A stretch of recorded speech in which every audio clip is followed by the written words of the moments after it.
Yes. So I'm working from home today because I have better equipment at home than I have at work, which it shouldn't be the case, but it is. And wearing a jacket is because I have the aircon on. It's really That's hot. great. It Yeah. is, yeah. It's beautiful in Melbourne, but not as hot as the Northern Territory. Good, good. Oh, that's fantastic. Because I moved from Melbourne to Darwin. And then what is really interesting is that I moved 7 years ago from Melbourne. That's quite a shock. And then it's very visible for me how the weather changed. So when I moved here for the couple of years, the maximum temperature was 33. So it was 32 to the point it was boring. There is no point to check the weather app. It's just like, it's going 32 to 33. That's it. It's the same humidity and all that. The only thing was when the rain comes. So you have the wet season, and then that's when you actually look to see how much is going to rain.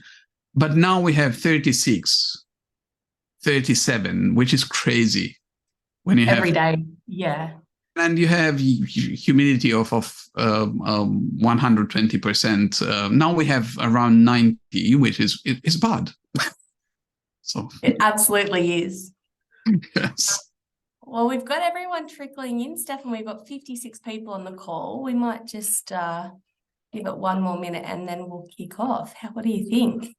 We have one apology, and then I didn't even start talking, and then people leave. I'm sure they're keen to stick around. They can always catch up on our recording, so that's handy. It's okay. It's an emergency. It's just I know. Yeah. Yes. Right. So I think in the order of time, because we're wanting to leave some time for questions at the end, which we think we might have a few today, I think we're going to kick off. So I'm just going to...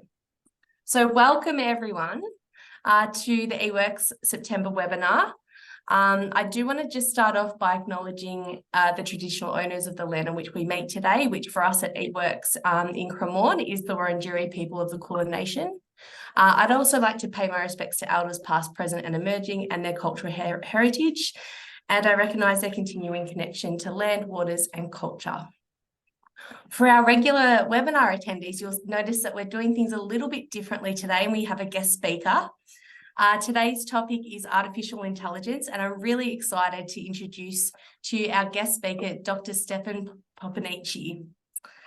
So Stefan's presentation today is going to briefly cover the topics: what is AI, potential and limits for informed users, what is ChatGPT, 2 dangerous AI myths, a bit more about ChatGPT, about the hype, limits and weaknesses, and also using AI to our advantage in tertiary education.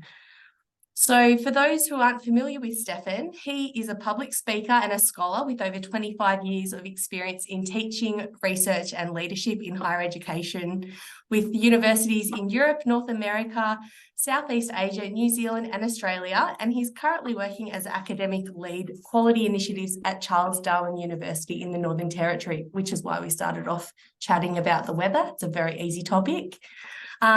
He's a member of, Stefan is a member of various boards and international organisations in education.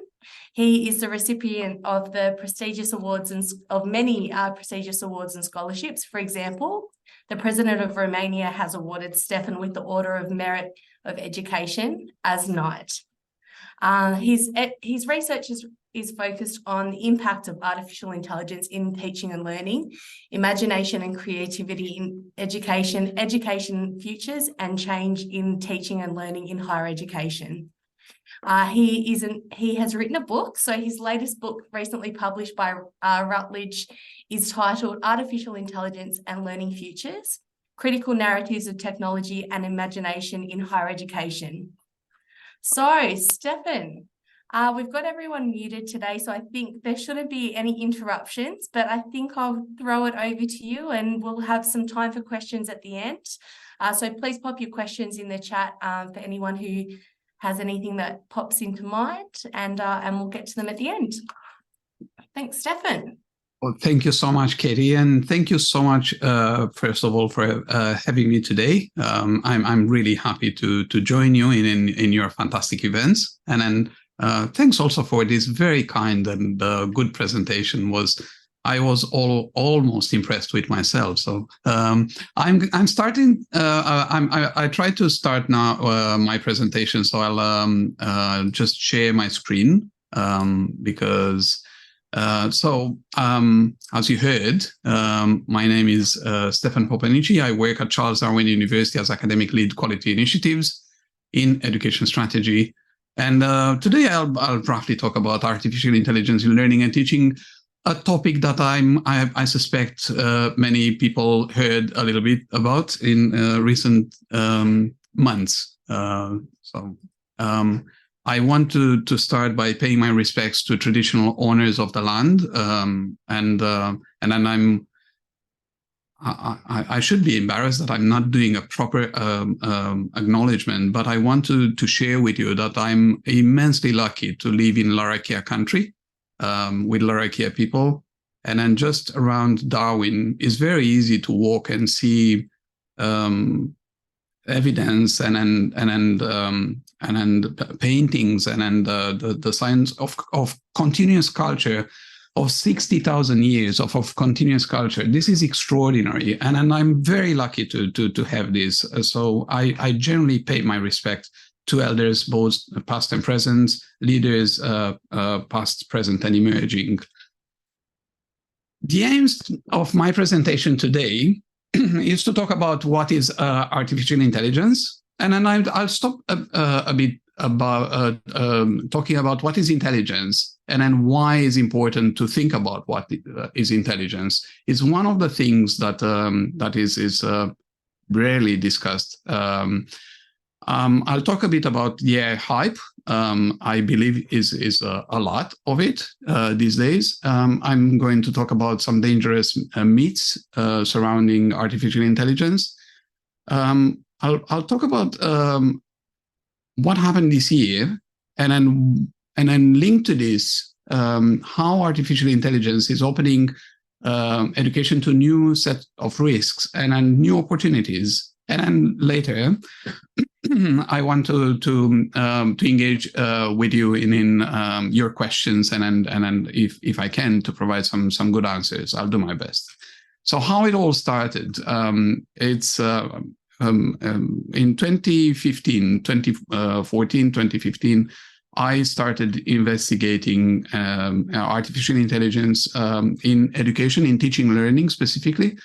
And then it turned into a research project, and then I published in 2017 a paper on the impact of artificial intelligence in teaching and learning in higher education. This is how that's the most significant paper that came out of that.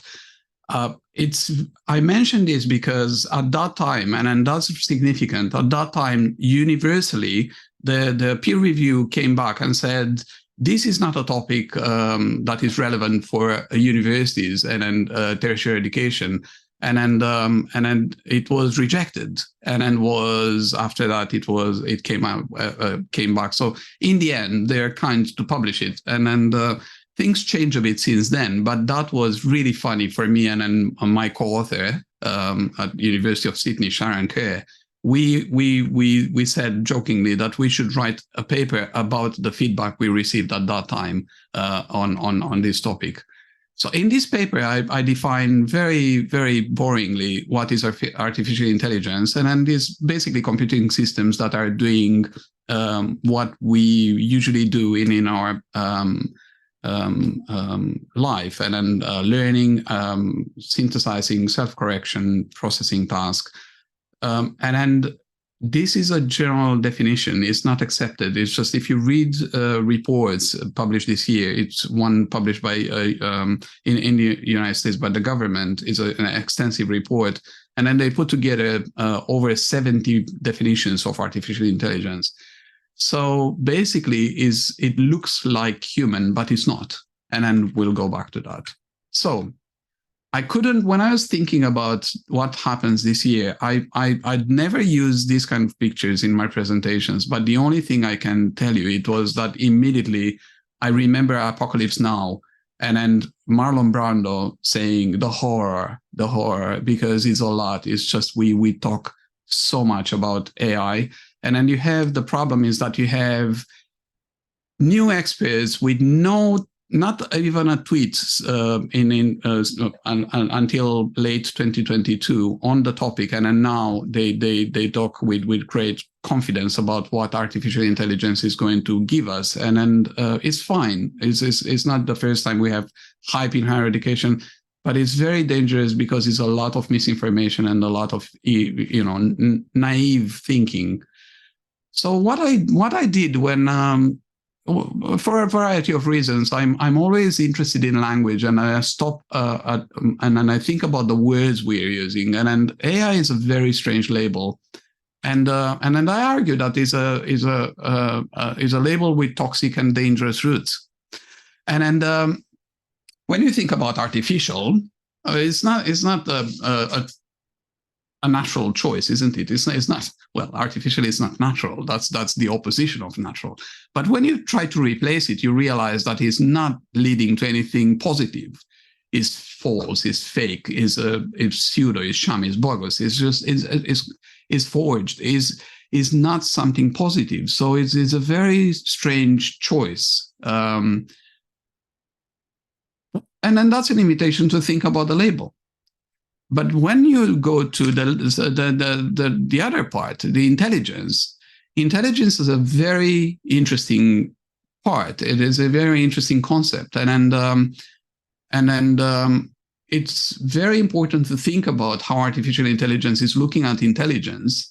And then what I find is a certain way from Francis Galton to William Shockley, Silicon Valley as we know it today. They look at intelligence in this specific way. So one thing I wanted to tell you about the presentation today is a bit late to tell you what you're going to have, but is to invite you to. I don't pretend that this presentation is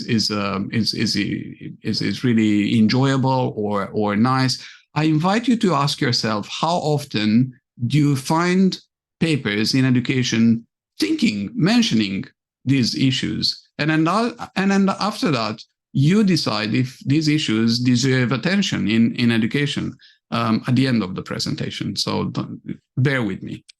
So as I said, it starts from Francis Galton. And who is this guy? So he's an Englishman, and then he, in 19th century, he gave humanity the concept of intelligence as we understand it today, because we look at intelligence since the normal thing. All Greeks, all Romans, and all that philosophers.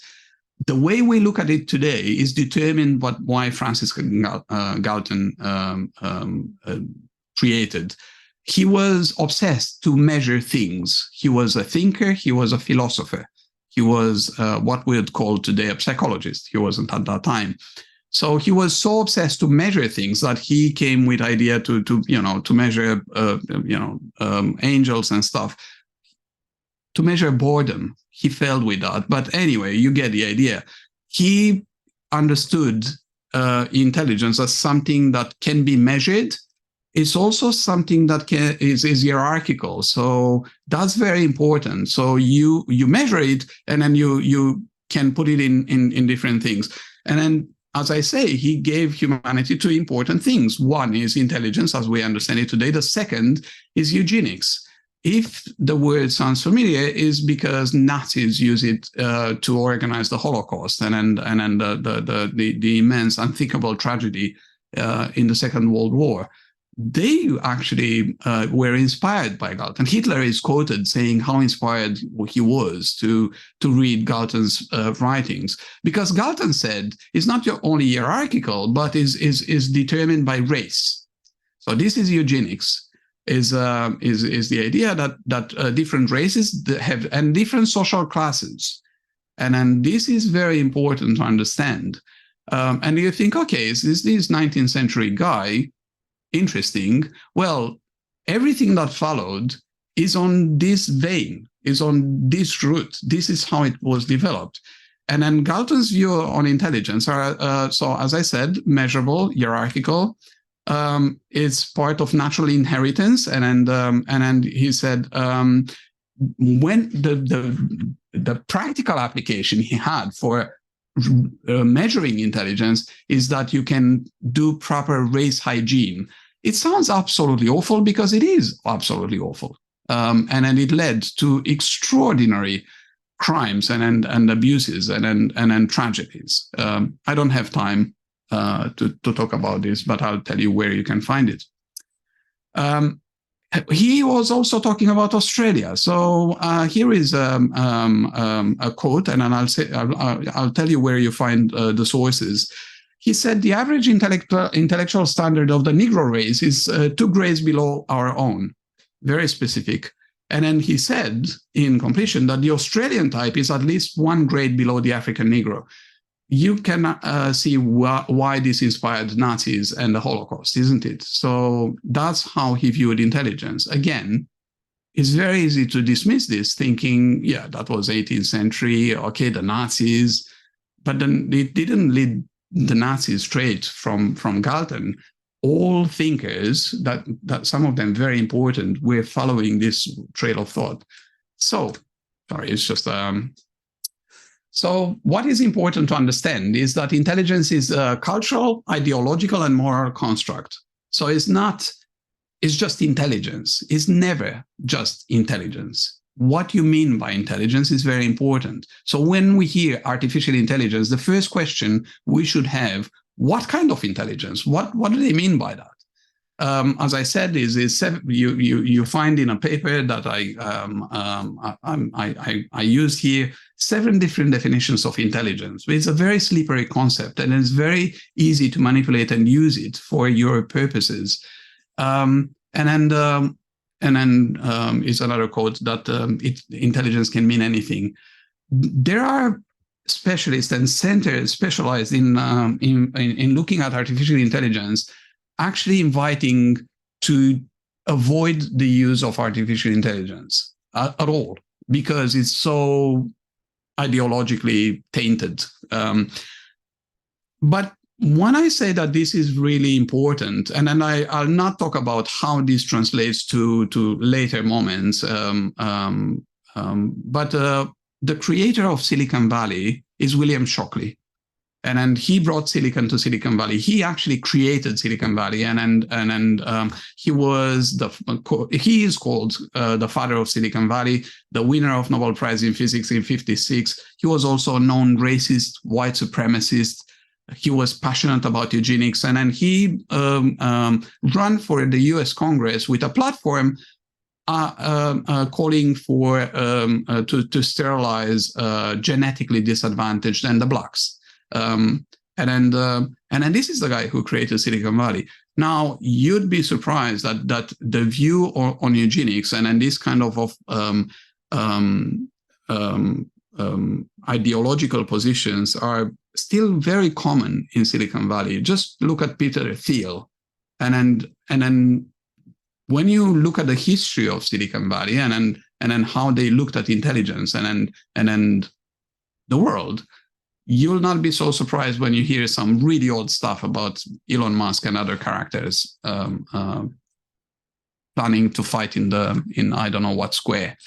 So artificial intelligence is a marketing label. And then John McCarthy, the guy who created the term artificial intelligence in '56, actually said in a speech when he got the Turing Award, when he received the award, he said that it's ironic that all his work was less relevant than what he called a marketing label. He studied cybernetics, and then he got a prize for the field of marketing. And then just for you to have another path, if you're curious to read more, the marketing worked at that time in '56 because they didn't have the researchers in the cybernetics struggled to get funding for research. as soon as Pentagon found research on artificial intelligence, the army people were ecstatic that they finally found intelligence. So they funded everything that had the label attached with intelligence. So you find this in the book that I quoted here. And then if you are interested to see how the guy who created the term artificial intelligence looked at the world, I have this. I'd never read my slides, so I apologize. You can read yourself. So it's just I draw attention to some parts. So when he talked about science and mathematics, he said that is normal men have the power and control, and then only a fraction of women. You have accidents. He basically is saying, and then for those who think that we should be equal in these fields is a mistake, he's saying, because women will not succeed, as we have differences in ability and motivations between males and females. You find this in his essay, Technology and the Position of Women. So absolutely atrocious views on the world, and then really appalling stuff, in my opinion. This is what I believe. You're free to believe whatever you want, but I think it's profoundly wrong, and then very toxic for education. And I think it's important to think that when you hear about all the problems that AI is going to end the world, and we tend to ignore what is under our own eyes, and then what is happening right now. And then this is the person. The EU commissioner is talking for a union of countries bigger than the United States, the biggest commercial outside China power in the world. And then the EU commissioner is saying discrimination is a bigger AI risk than human extinction. So it's very present, it's very real, happening right now. It's also sometimes it's easy to find the answer when you hear, yeah, but humans have biases and prejudices. So what? Well, the problem is that AI is multiplying this immensely with unprecedented power and strength. And then hate and misinformation is on steroids. So what is AI? It is important to think about this question when you consider that when you don't have a good understanding of what is intelligence and what are the roots of certain views on intelligence, anything can be labeled as artificial intelligence. And this is actually what's happening. Every little software is now labeled as AI. And it's important to rethink that definition that I presented. So the two myths that I discussed, and one is technology is neutral because it's just technology. This is what I read explicitly or implicitly in many papers, serious authors. And then I find this absolutely astonishing because when you try to look at human history, you realize that technology is never neutral, never. It's always, technology was used differently in different cultures. And then it was always influenced by our values, by the way we look at the world. So it's not neutral ever. And then this is even more insidious, and it's very common that algorithms do not discriminate. And then this is because the logic goes because math is math. It is 2 + 2 = 4, isn't it? Well, it's not true. Algorithms actually discriminate, and then they always discriminate. And then I don't have the time to go in a very technical explanation for this. I have the time to present some interesting books that should be very well known and promoted in education. One is Weapons of Math Destruction, and then is about how big data increases inequality and threatens democracy. We have obsessively stopped over big data in education, and I know because I worked for a long time in higher education, how often have we discussed about how big data discriminates against students from different groups, social groups, ethnic groups, cultural groups. And then that's why I think this is, so basically what Katie O'Neill is saying is not a new book, but it is a very well-documented book from someone specialized in big data. not from an ethical perspective, from an engineering perspective. So it's showing how big data discriminates and then what are the effects and then the impact. Another a really good book is Race After Technology, and then you'll find very interesting things about algorithms discriminating based on racial lines. This is a very fascinating book, I think. Is More Than a Glitch is published this year. Meredith Broussard is a very respected thinker in the field, again, coming from coding and AI engineering.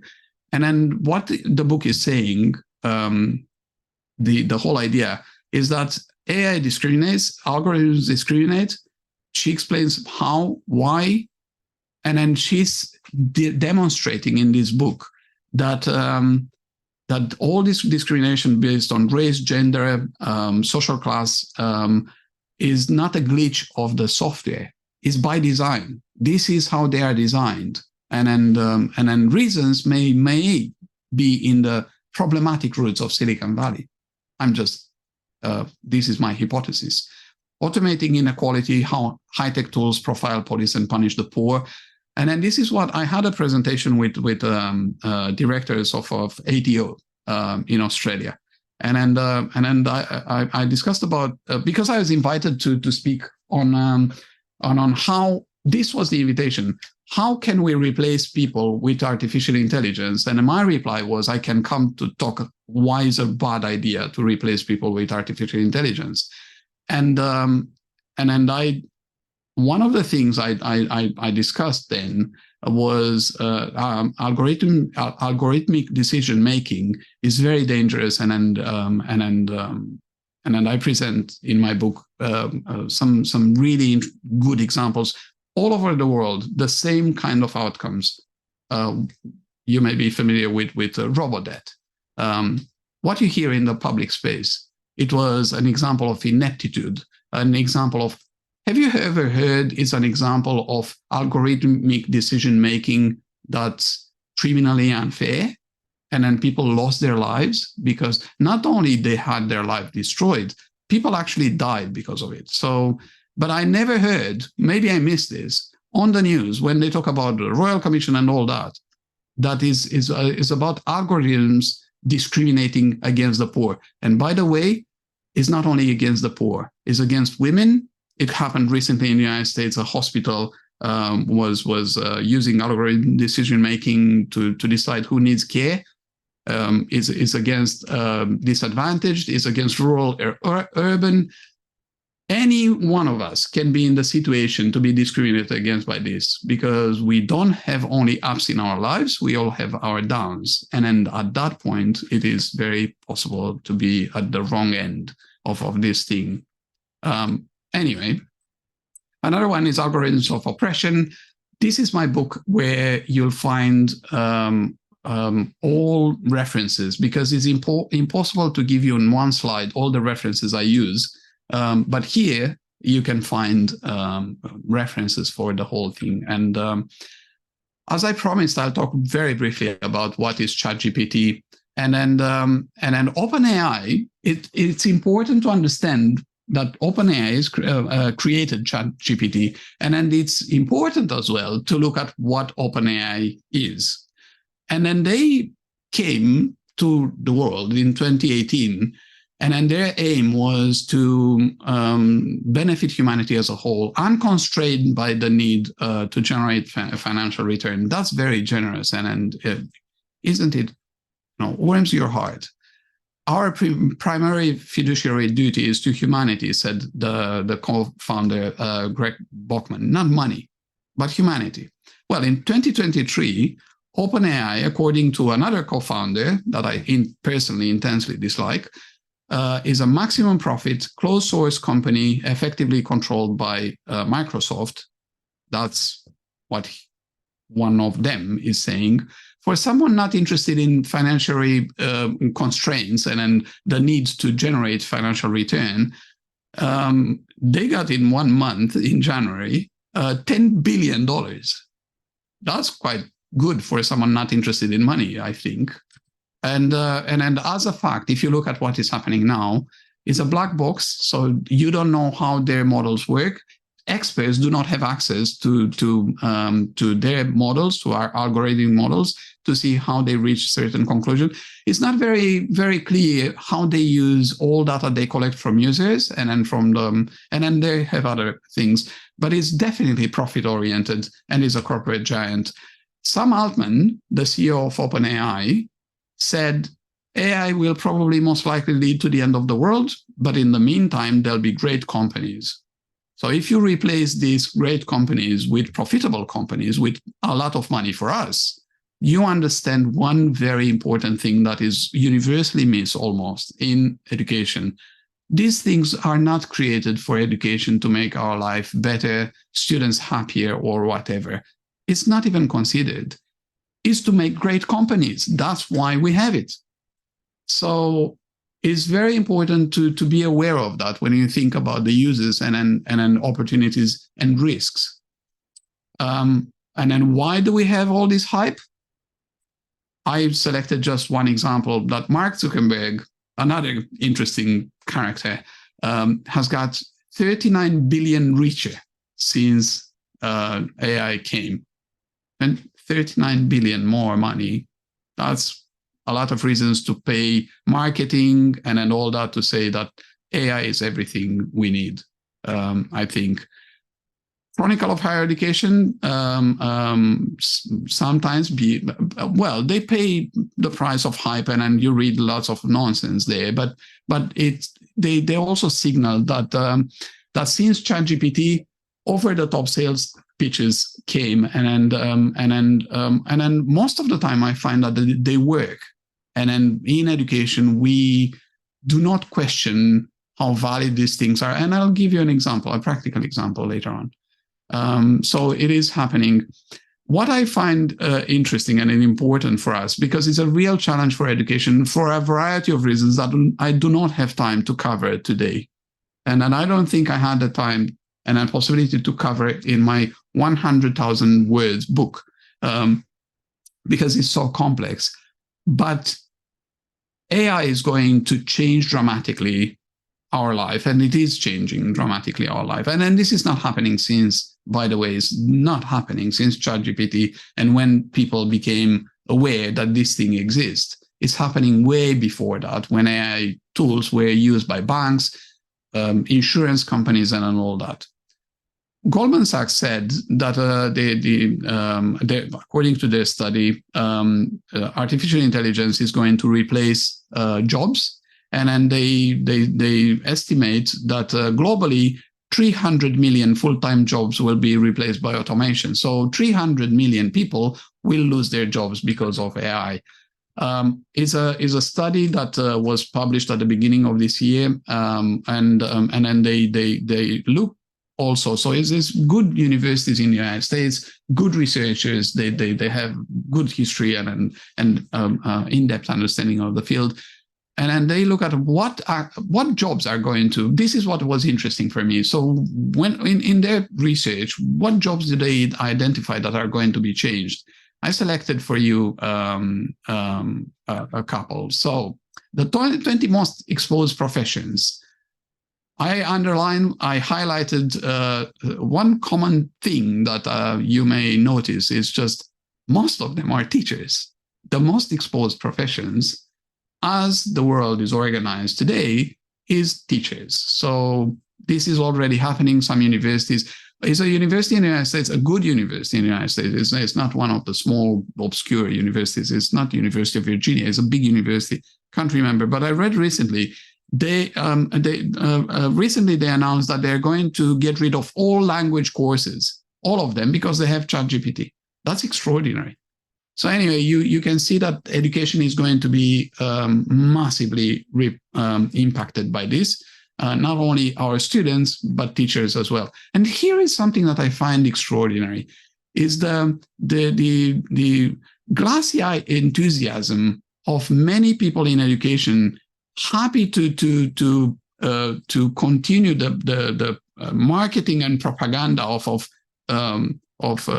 different startups saying, oh yeah, this is the greatest thing I read things that with ChatGPT, we can finally teach creativity. I was thinking, wow, this is what we were waiting for. ChatGPT, so we can teach our students to be creative and critical thinkers. But this is what you hear very, very often in education. So let's go. What is ChatGPT? I'm not going to go to, you already know what is ChatGPT, how it works. You most probably use it. It was defined by Chomsky.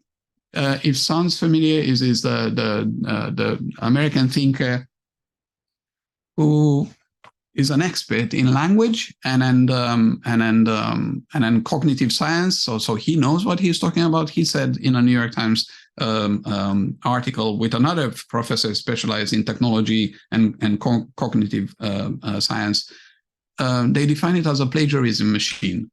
I think it's an engine of mediocrity, because if you understand artificial intelligence, you understand even the basics. It doesn't understand the words, and this is what you see immediately in the product. So when people are extraordinarily excited of the result of ChatGPT, the text provided is text that looks interesting, sounds interesting, probably, perfect grammar, perfect syntax, because it's using patterns and statistics, complex statistics, to anticipate the next word, the next phrase, and then put it really fast together. But it doesn't understand the words. And then that's why you have this thing with a very unfortunate label, hallucinations, because the thing doesn't understand the words. So what you have is mediocre text that is with no depth, with no really good meaning and anything that is of value. There is no wisdom there. It's impossible to have that. It can be a deterrent to be motivated to learn. Is this even worth learning? Many students are asking these days, because it's already done by ChatGPT better than I do it. But I find it a perfect opportunity to change our curriculum design and assessments. And then there's also a new tool for educators that can be properly used, in my opinion, to do what we already do well in a tertiary education. It's a tool that should be used with great care. I read this thing, Google AI, about the benefits of genocide, slavery, fascism, or other evils. Is this researcher and then used Bard, ChatGPT of Google, to see how it works when some challenges are given. And then I was intrigued. So I'm always curious. So I used myself this. And I asked, what is better, democracy or fascism? Thinking that some students are actually going to ask the same question when they want to learn something about how the world is organized. To my astonishment, I found some very positive things of fascism, according to Bard. It's quick and decisive leadership. So quick and decisive leadership,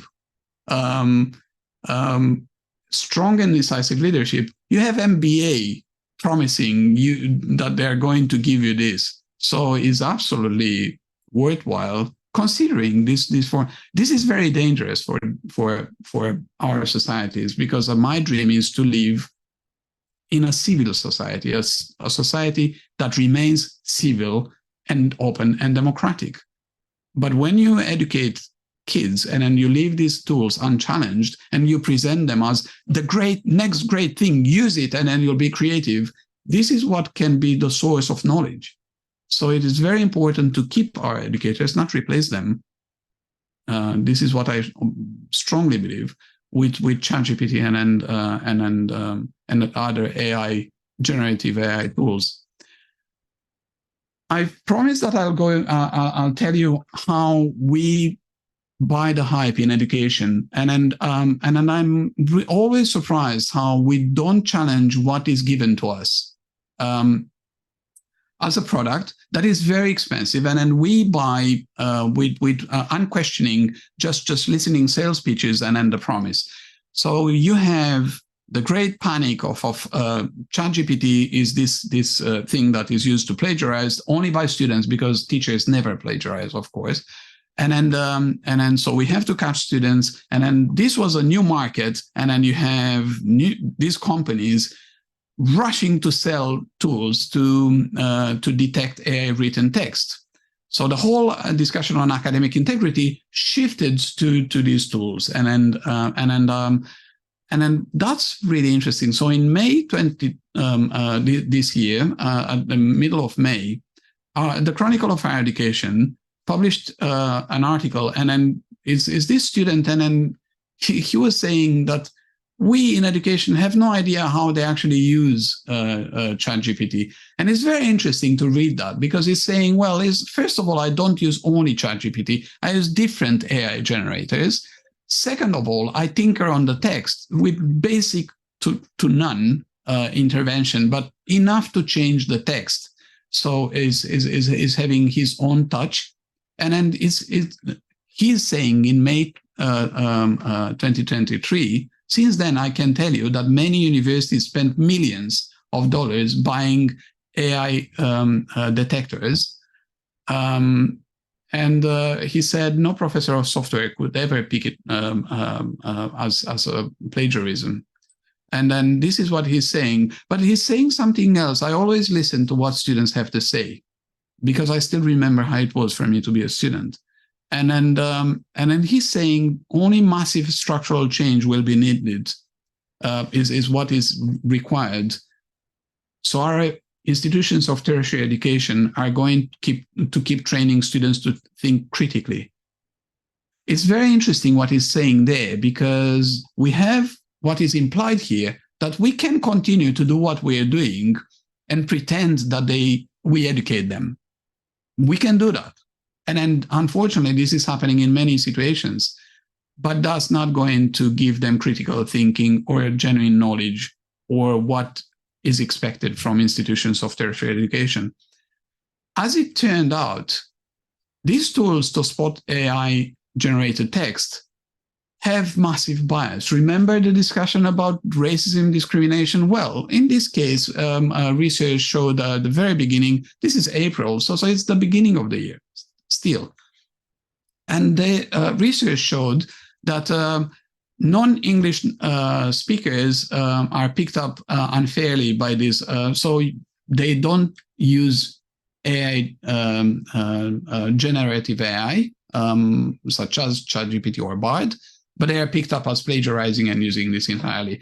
In other words, and then this comes with a very serious implication for tertiary education in Australia, international students are accused wrongly of being cheaters and in breach of academic integrity policies.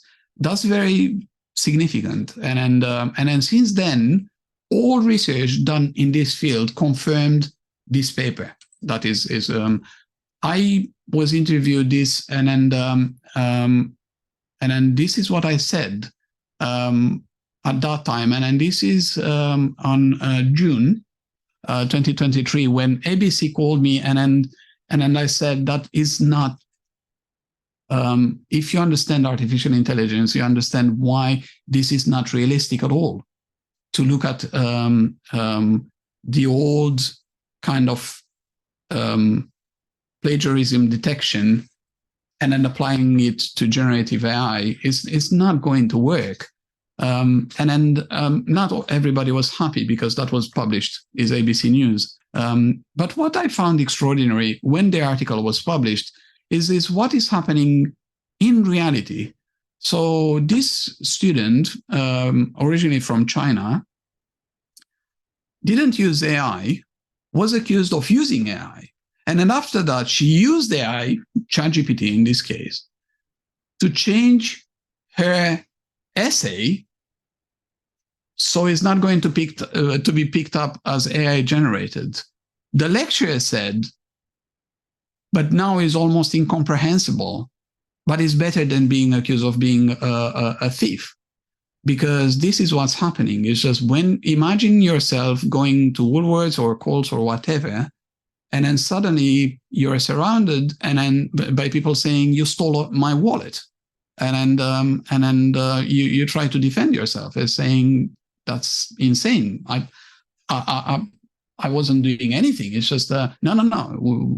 We know that you did it. This is what we accuse them. We accuse them of stealing, and then some students, and unfortunately I know this as a real case that I was close to, not caused. I was too near to this example, that the student dropped out because was unfairly accused of plagiarizing. So it's not something we should take lightly. And then surprise, OpenAI was in September, so this month, released this on their blog. They said, I'm not going to torture you reading the small writing on this. This is a screenshot. But they basically say, this is how they start. Do AI detectors work? In short, no. And then this is what, if you read the whole thing, is tragic and is amusing, because the research was there, the evidence was there. These things do not work. What was the evidence-based field doing? Spending a lot of money on vendors promising that they work, ignoring the evidence. That's extraordinary.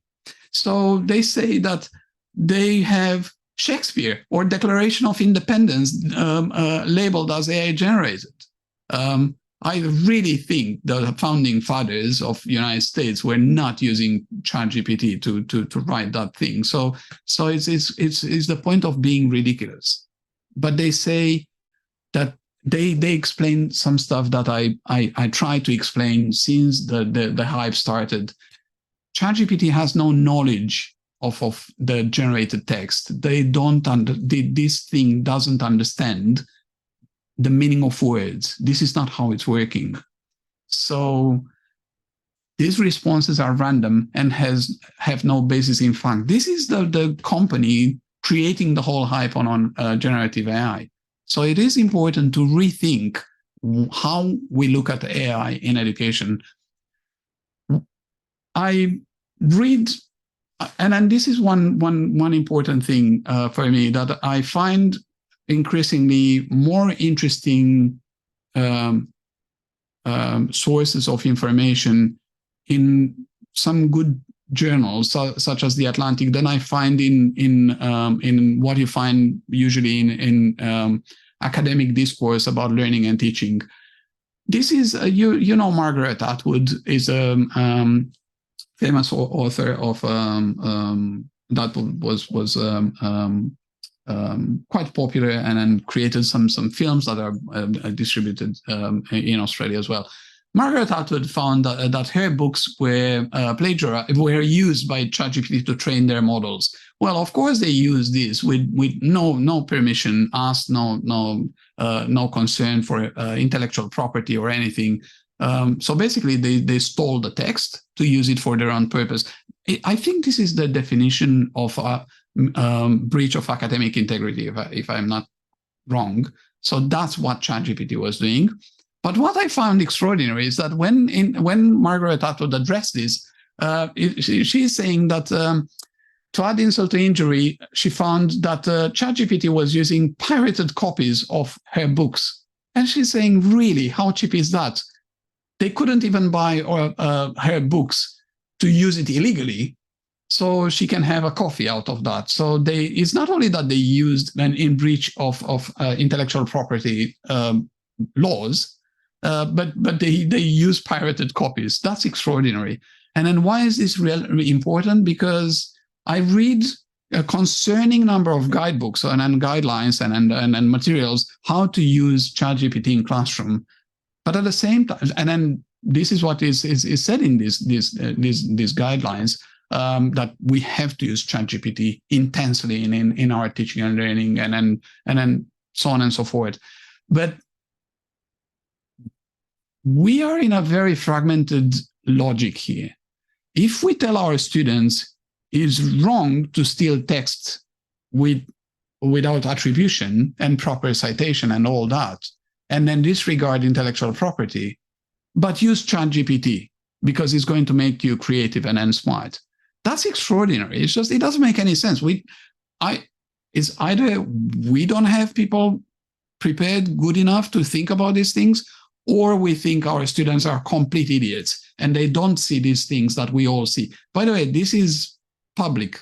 This is not a secret a reaction of Margaret Atwood. It was picked up by all kinds of media, BBC, you name it. So it's not only Margaret Atwood, by the way. Stephen King, the horror thing, and then all these guys had their text stolen and then used by something that we are now actually proposing to our students to use without a serious discussion about ethical aspects of what is happening. So that's really important. Now, there are extremes that I think is important to consider when we talk about AI in education, and then you have the promises. It's AI for everyone. You hear about responsible AI. There is a big chapter how these promises are actually translated in reality, because AI for everyone, just I can stop only responsible AI makes me laugh, because I attended one of these big corporations, the big five corporation was delivering a workshop on the ethics of AI to hundreds of key decision makers in higher education in Australia. And this corporation just fired their entire ethics team. And then I was sitting there in disbelief thinking, they talk about ethics of AI, they just fired their entire team, and then no one was saying, hold on a second, what are you talking about? So this is the responsible AI they talk about. There is no, it's almost ridiculous. So let's talk about AI for everyone. When Google came with this, they released Bard, but they said at that time, we are going to release it for everyone except European Union. And then that's intriguing, isn't it? And then I looked then, why not the European Union? Because they have laws protecting customers and privacy. So they said, if you don't observe privacy, you're going to be in breach of our laws and you're going to be fined. Now, this is not a small country. This is over 500 million people. So they need that market. So they said, oh, we are going to release it to everyone who's not interested in privacy, user rights, or anything. So that's why it's really important to question all these promises, especially considering where this is coming from and then what kind of money are made when these promises are breached. You have a lot of solutionism. That is a long history of that. And when you hear that AI will solve the crisis of climate change, that's exactly the opposite what is happening now. That's another very big discussion. The kind of cost of clean water, energy, everything that is in the middle of a climate crisis. We have something that is pushing the pedal to the floor in carbon generation. Is a topic that is going to be addressed much more, especially by people that are underwater in countries like Greece, or you watch the news, you know what's happening. So you have the fears, the end of humanity. You'll have the super intelligence. Again, the super intelligence, what kind of intelligence, and then how is this going to work? That's not really. So it is for me, it's very easy to look at this from extremes. Avoid them, especially in education. Look at what the less strident and then less blatant things that come up as superintelligence is going to end us all. And I think it's important to look at mundane things like discriminating against groups, people, gender, and then so on. About injustice, about making up stuff, and then all these things. It is very important to look at these things that fall in between, because these extremes are very good for people making money, because they distract us from looking at the real problems. So, how is it possible to use AI for education? It is very important to have realistic expectations. banning AI at the very beginning was a very stupid proposal, because I remember I had this discussion in January, and that was very, very interesting, because with the book, what happened was the book I published on our artificial intelligence and learning futures was that from this is not interesting for education, was everybody is interested in AI and education. So I had many journalists calling me and asking me, what do you think about it is good to ban AI? And I was thinking, ban what? It's going to be part of everything. What we have now is part of search engines, and that it's just, are you going to ban internet? That's not realistic. Using it is very important. Using it as a responsible user, not being used by AI, that's the key. So it's important to use it, not be used by it. Use look at limits and address them with your students. I think it's very important. Students understand, because this information is not floating in the air. It's not even visible, in my opinion. So it's important to tell them it's making up stuff. It's dangerous. It's giving you rubbish. It's telling you that fascism is great management. So question it. It's just, if you want to use it, that's your choice. If in terms of privacy, all implications, that's fine. It's your choice. Use it. No problem with that. But think how you use it, and think of traps when using it. Question all promises, hype, and marketing, because this is what is leading to spending millions of dollars, especially at a time when governments are not crazy to give more money to education. It's the opposite happening. It's a almost global attack on education. It's not the favorite area to spend money, but we spend our money on hype and marketing, and then that's criminal. I think it's hard for me to understand. You talk about people doing research. Research is based on questioning hypotheses. That's a hypothesis. Marketing is just playing with things that promises. Ethical considerations are very important. You have, especially when you think about AI detection, first of all, to quote the father of ChatGPT, OpenAI, it doesn't work. But think about false positives, false negatives, about discrimination, about the possibility of students to use AI. So even if it looks that they tinker a bit and then it's impossible to catch them, and then think about student privacy. Again, it's very important to speak with them about this. That's why I have big companies, Samsung, Apple, banning their stuff using AI. Samsung, after they had an incident, and then one of their key employees put secret code in ChatGPT, they said you're going to be fired on the spot if you use AI. They're not the only ones, but this is why, because what you put there is reaching and is used by someone. So this is what is happening. If you look at the privacy terms of ChatGPT, there are lots of doors left open to use everything you put there, all login details, everything. And then after that, package that and then link it with other information, and then impact significantly our privacy. So we are going to the end. When we think about this technology, and then what we hear about the future, and then what we hear about intelligence and education, and then artificial intelligence and education, this is Marvin Minsky. He's one of the pioneers of AI. He was professor of MIT AI lab, prominent guy. And then he anticipated, as a top expert, maybe one of the most respected, that in 3 to 8 years, we'll have general intelligence. So general intelligence is the intelligence that is not as ChatGPT just providing text, but being completely idiotic in other things or useless, is going to be intelligence that is applicable to all kinds of areas and things. He said in maximum 8 years, we'll have that of an average human being.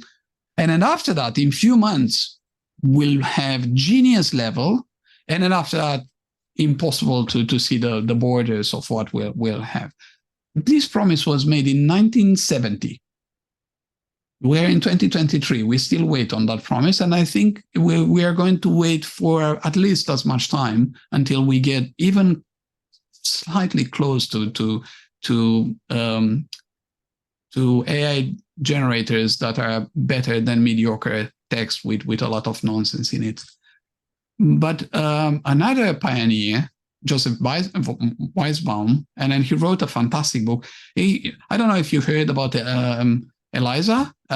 He was a psychiatrist, a chatbot, what we understand now, and then he used that. So anyway, what happened and why it remained in the literature is that people got convinced that he's a real psychiatrist there. If you read what the bot was giving, you laugh today. But people were absolutely sure that they have a human being. And when they are told that it's not a human being, they're absolutely sure that it's technology equal with a psychiatrist, well-trained psychiatrist, which is extraordinary.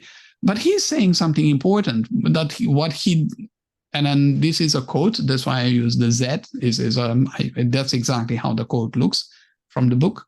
What I had not realized is that extremely short exposures to a simple computer program could induce powerful delusional thinking in quite normal people. We have this tendency, this is how we are wired, to believe stuff when it's just a simple software. We get excited. And then he's also saying that in anthropomorphizing the computer, when we think the computer is human, he's saying, especially among the artificial intelligentsia, this is coupled easy with simple-minded views of intelligence. And that's exactly what we think. What is depressing in this whole thing that we discussed today is that we reduce human intelligence to something where the bar is so low, is so mediocre, that is almost a mirror put in front of us, showing us that we should do some soul searching. This is not education.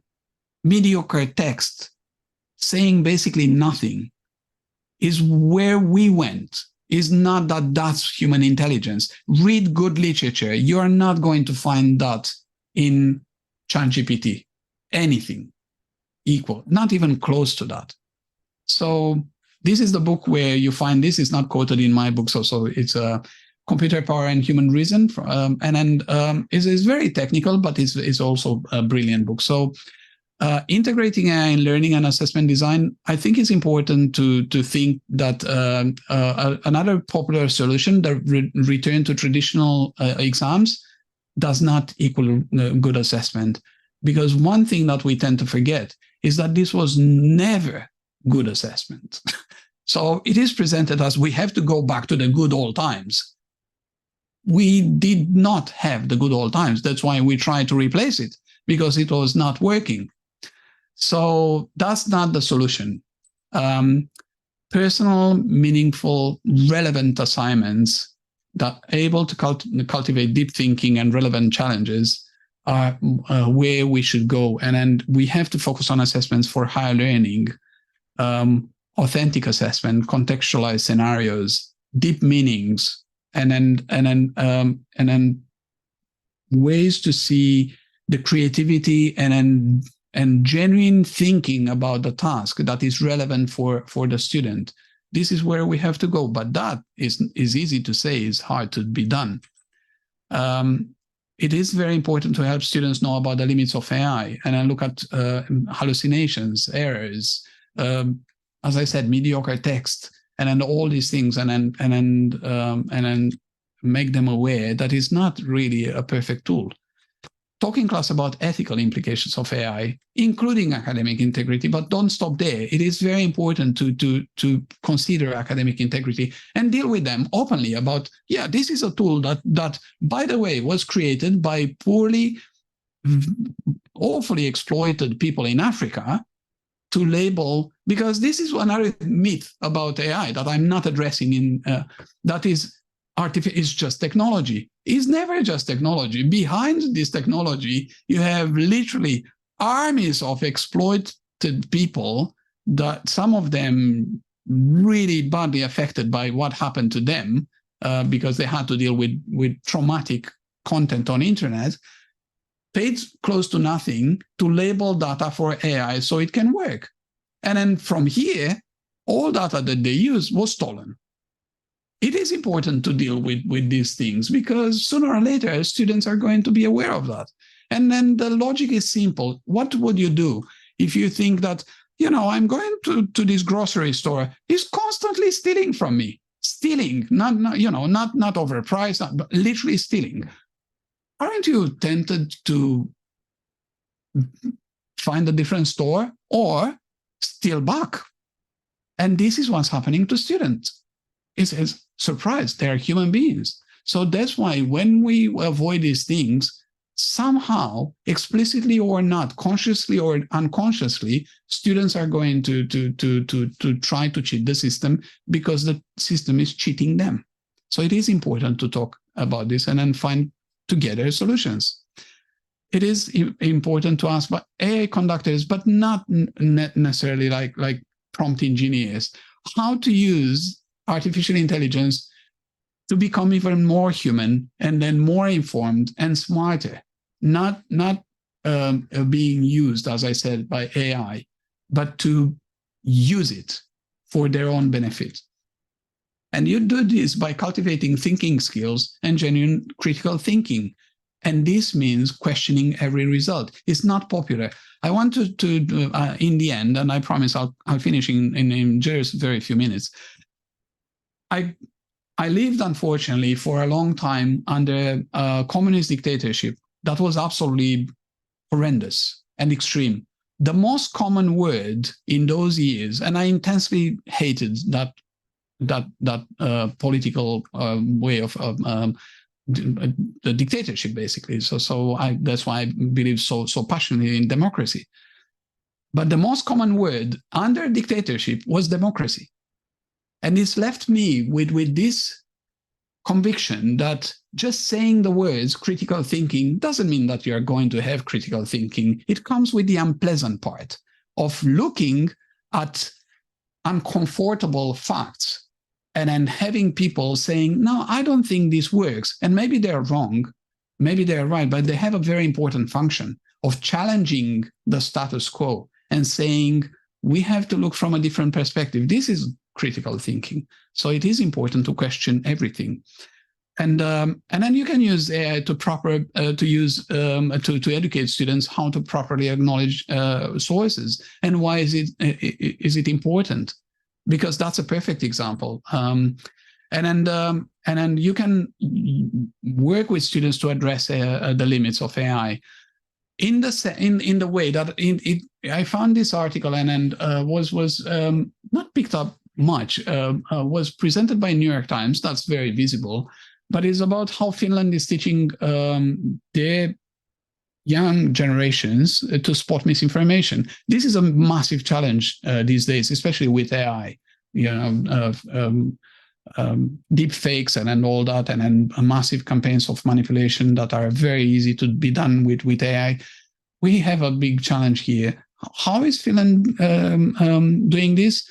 They teach students, they expose students to propaganda, they teach students how to spot propaganda and then marketing and hype and then all these things. And they start from the kindergarten and until the last year of university. And I don't believe very much in rankings. That's a very complex thing, but they give you a glimpse of how things are. Anyway, if you look at rankings, Finland is constantly in all rankings, ranking number 1 in the world in their resilience against misinformation and manipulations. That's very important. So it's AI literacy. It's important to start. It's not even about AI, it's about a different way of thinking about education. So I'll close with opportunities for education. it is important to consider that when we treat students as suspects, potential, because this is what we do when we announce in tertiary education, we say, and then we use this plagiarism detector. Well, that's fine. It's just you go to a plane and then you've been told, we are going to search your pockets when you leave the plane, so we are sure you are not stealing any napkins. But it's just, how do you feel? So I know all the arguments why this is important. It's just that it destroys trust. If you don't trust me, why should I trust you? And then this is not a good foundation for education. This is not where the focus should fall. Rethinking assessment, where the whole focus should be. And then surveillance and fear at the core of our educational design is not going to work. We like it or not. The challenge is to nurture higher learning and then genuine critical thinking is important to shift from panic mode is going to end the world. And then to shift from groupthink, hype, enthusiasm, and religious passion that we have. That's why you'd be surprised how often I've heard that I'm a Luddite. I don't believe. I love technology. I really love technology, but I love technology to be used, not to use me. And then I like to know the downsides of using technology, the risks. So that's what we have to do. The religious fervor of AI is great, is going to fix our problems, is not going to help education at all. Illogical and ignorant positions should be challenged and then should be addressed. Like using generative AI in classroom by design, asking all students to use it, is not only wrong for privacy reasons, but it's not making much sense, as I use the example with Margaret Atwood. It is important to fight against the present incapacity to have an open conversation of what is usually labeled as known knowns, things that we all know, but we don't address. Known unknowns, that are things that we know that we don't know. So we know that I've read a study to give you an example of known unknowns. It's a very recent study, was just published this week. And then it showed that people trust more outcomes of generative AI if they don't understand how it works. So the less they understand how it works, the more they trust the results. This is one of the known unknowns. It must be challenged. Blind trust is not going to work in education at this level, what we try to do. And we have to deal with uncomfortable facts. If we fail, we fail.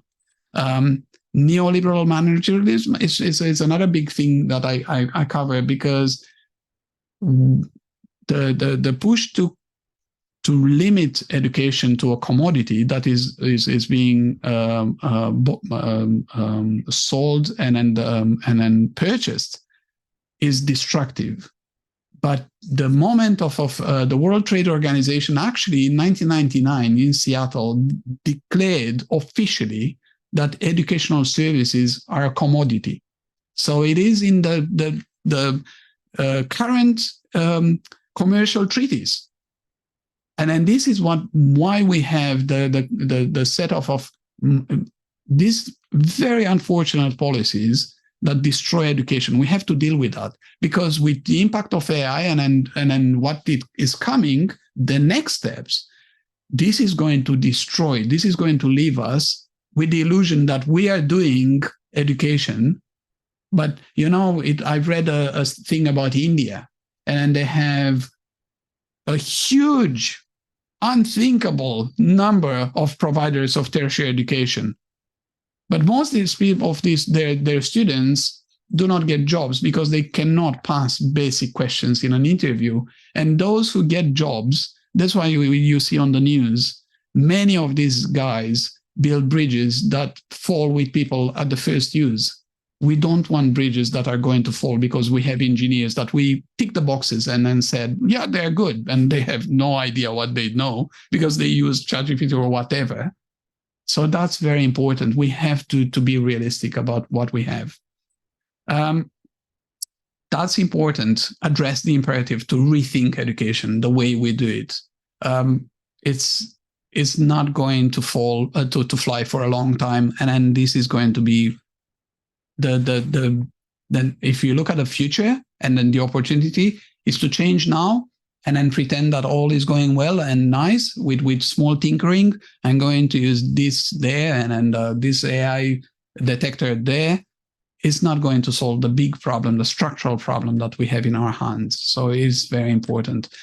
The reason it's also a shameless plug, but the reason I present my book here is that I cover much more in the book if you're interested to have a look, but also the references are presented here.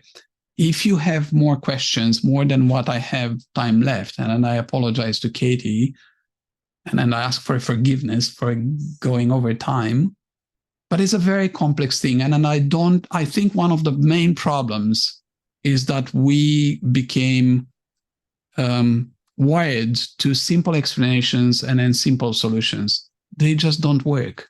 That's the problem. So I think it's important to go a little bit more in depth, and then you'll forgive me for taking so much of your time. You have here my email address if you want to ask more questions other than what we have today. And then that's my, so thank you. And then let's see how we are with the time. Thank you, Stefan. We definitely have gone over, but we still got quite a few number of people on the call. I hope it's been really insightful.